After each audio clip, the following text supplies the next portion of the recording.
Italy के एक गांव में एक मूर्तिकार रहता था।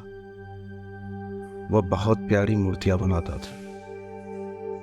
दूर दूर से लोग उसकी बनाए मूर्तियों को देखने आते और मूर्तिकार की तारीफ करते। समय बीतता गया और मूर्तिकार की शादी हुई और फिर एक बेटा हुआ।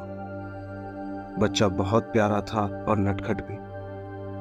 धीरे धीरे बालक बड़ा हुआ और संयोग से मूर्तिकार के बेटे को भी पिता के बनाए मूर्तियों में बहुत दिलचस्पी रहती थी।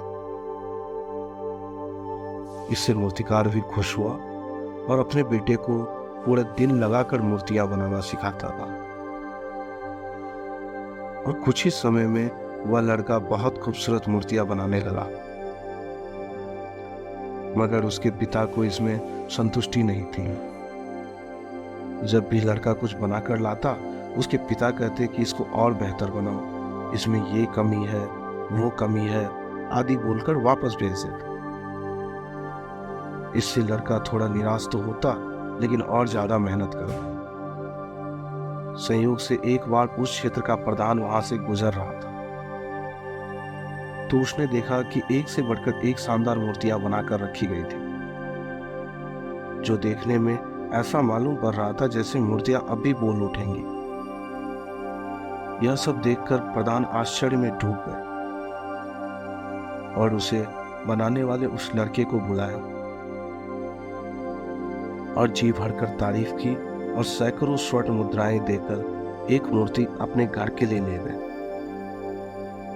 यह सब देखकर वह लड़का आश्चर्यचकित हुआ और गुस्से में अपने पिता के पास पहुंचा। फिर पिता से पूछा कि आप तो हमेशा मेरी बनाई मूर्तियों में कमी निकालते रहते हैं, जबकि आज तो प्रधान जी भी मेरी बहुत तारीफ कर रहे थे और मुझे अनगिनत स्वर्ण मुद्राएं केवल एक मूर्ति के लिए दी। इसका मतलब यह हुआ कि मैं सबसे बेहतरीन मूर्तिकार हूं और शायद आपसे भी बढ़िया हूं।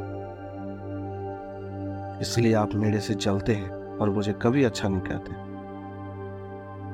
यह सब देख सुनकर बूढ़ा हो चला हुआ मूर्तिकार फूट फूट कर रोने लगा और उसने अपने बेटे से कहा, मुझे पता था कि तुम बचपन से ही मेरे से ज्यादा बेहतरीन मूर्तिकार हो,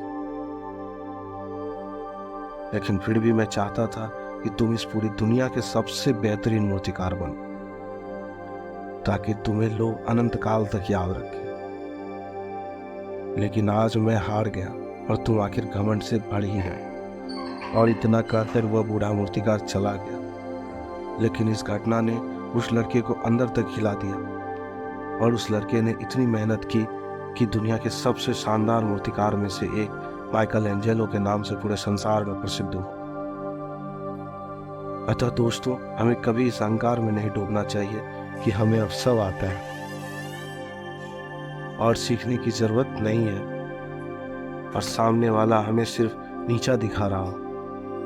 क्या पता वह हमें और शानदार बनते देखना चाहते हो।